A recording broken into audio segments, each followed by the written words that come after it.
Magnesium decoded. Which one do you actually need? If you're seeing this, chances are you've already heard that everyone is low in magnesium. And your Instagram feed is full of posts that say, use this type for sleep and that type for constipation and another one for brain health. Today I want to slow this down, cut through the marketing, and give you a practical guidance to magnesium in its different forms, so that if you choose to supplement, you actually pick up the right one for the right reason. Quick disclaimer before we dive in. This is general education, not personal medical advice. If you have kidney disease, heart rhythm problems, or you're on multiple medications, please talk to your doctor or your pharmacist before starting magnesium. Magnesium is one of the quiet workhorses of the human body. It's involved in more than 300 enzyme reactions. It helps you make energy in your mitochondria. It keeps your muscles and nerves firing smoothly. It stabilizes heart rhythm. It helps to regulate blood sugar, and it even plays a role in how your brain handles stress. Most adults should get around 300 to 400 milligrams a day from food. But ultra-processed diets, lots of refined grains and sugars, not enough nuts, seeds, and leafy greens mean that many of us are hovering on the low end of normal. And what does that look like in real life? For some people, it's cramps. For others, it's eyelid twitching, restless legs at night, constipation, poor sleep, or feeling wired and tired. Remember, it doesn't mean that everyone with these symptoms is magnesium deficient. This explains why magnesium has become a popular supplement. The catch that I want to give you today is that not all magnesium is the same. Different forms of magnesium are bound to different partner molecules. Now that changes how well they are absorbed and where they tend to act in the body. Now, let's walk through some of the main types you'll see and where they make sense. First up, let's talk about magnesium citrate. Think of citrate as the bowel-moving form of magnesium. When magnesium is bound to citric acid, it's relatively well absorbed, and it also draws water into the bowel. So that means it makes stool softer and easier to pass. So if someone is struggling with mild constipation, especially when traveling or over the holiday season, when the food quality goes down, magnesium citrate is often the form people reach for. The upside is that it can be very effective for sluggish bowels. The downside, too much of it can give you diarrhea, cramps, and electrolyte issues. So with citrate, dose really matters. So you start low, usually at night, and adjust based on bowel tolerance. And again, if you have kidney impairment or heart rhythm issues, please don't self-treat with high doses of magnesium. The second form of magnesium is magnesium glycinate. This has become the sleep and stress favorite. Here, magnesium is bound to glycine, which is an amino acid that is itself quite calming for the nervous system. Glycinate tends to be gently absorbed, much less likely to upset your stomach, and many people report better sleep quality and less nighttime muscle tension. People also report a general take the edge off feeling. The current research we have suggests that magnesium can modestly improve sleep quality and anxiety in some people, especially if they were low to start with. The key word here is modestly. It's not a sedative. It won't override a triple espresso shot at 5 p.m. It won't override doom scrolling in bed, and it won't override chronic stress. I see magnesium glycinate as a helpful tool on top of sleep hygiene, and it's not a miracle fix on its own. Third type of magnesium is magnesium malate. Malate is magnesium that's bound to malic acid, which is a compound that's actually involved in our energy producing pathways. You'll often see magnesium malate, which is marketed for muscle pain, fatigue, or fibromyalgia type symptoms. Some small studies and clinical experience suggest that it may help with muscle soreness and energy, possibly by supporting mitochondrial function.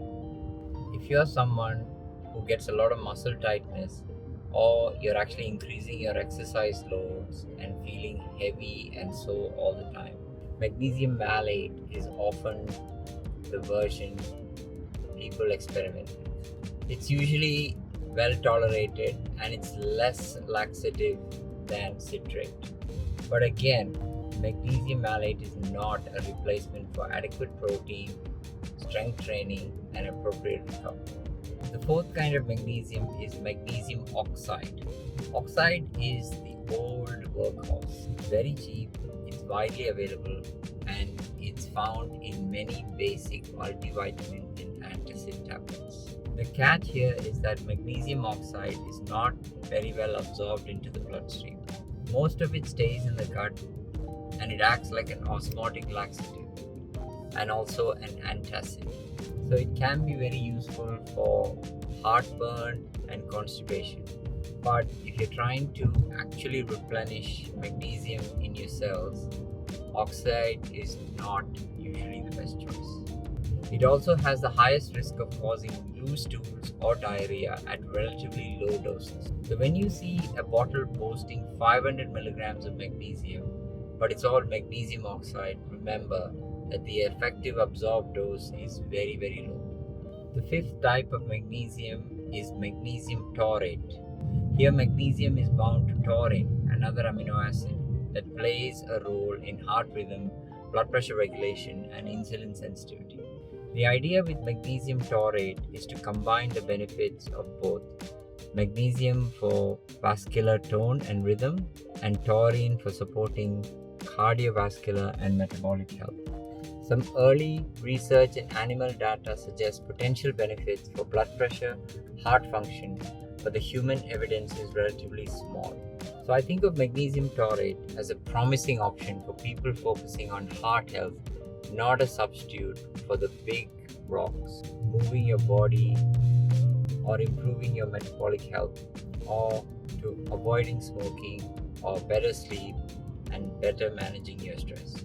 If you're already on blood pressure medication or drugs that affect heart rhythm, definitely have a conversation with your doctor before adding this one in.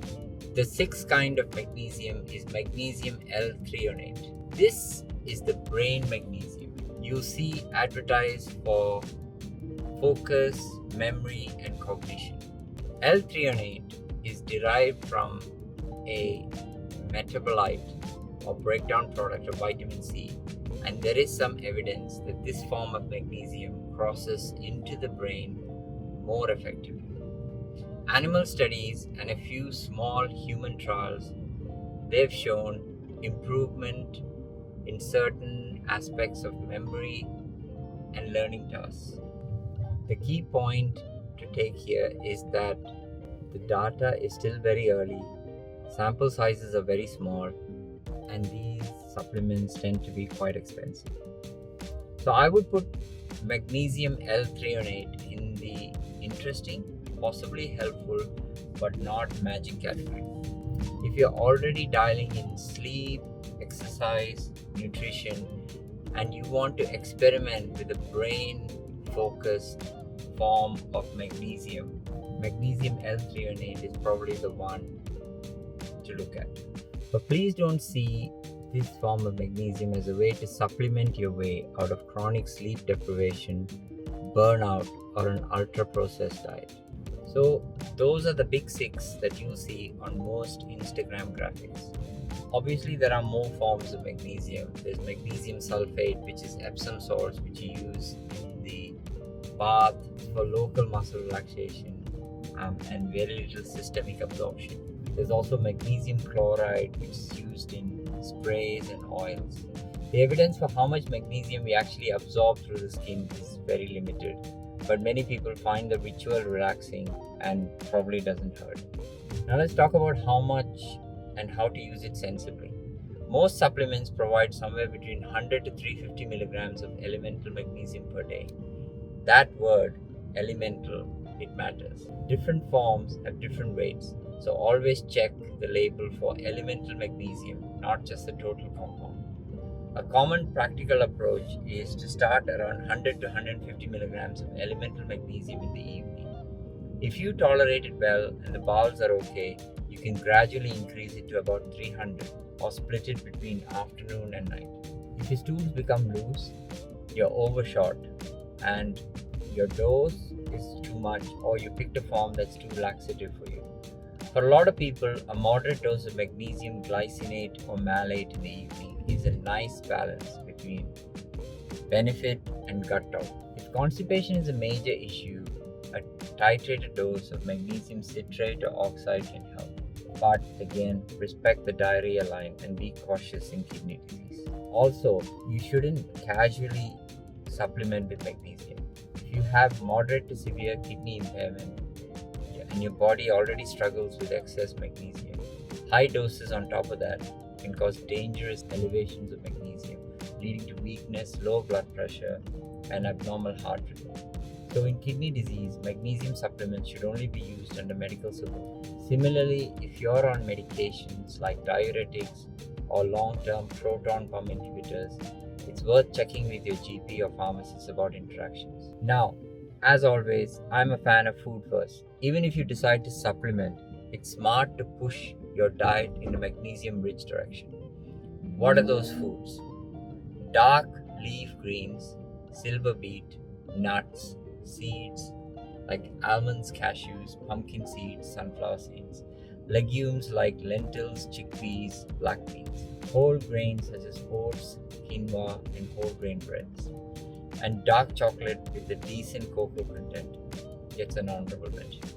If most of your week is built around those foods, plus adequate protein and minimal ultra-processed junk, you'll create a strong base that any supplement is simply fine-tuning. So to put it all together, magnesium is generally a very important mineral. Many modern lifestyles nudge us towards the lower end of the optimal range. But instead of grabbing the prettiest bottle on the shelf, it helps to match the form for the job.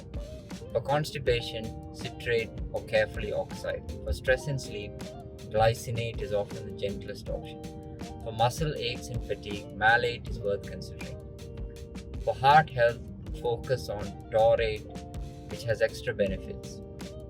For brain health and cognition, L-threonate is a current favorite, with promising but early data. And for everyone, start with your plate, your sleep, your movement, your stress management. Supplements can support those pillars, but they don't replace them. If you're curious about magnesium, talk to your doctor, get your overall health picture checked, and then choose the form and dose that makes sense for your situation. Thanks for riding along with me. If this helped you make sense of the magnesium phase, feel free to share it with someone scrolling through the confusing supplement ads right now. Take care, look after your sleep, muscles, and mind. I'll see you in the next episode. Thank you very much.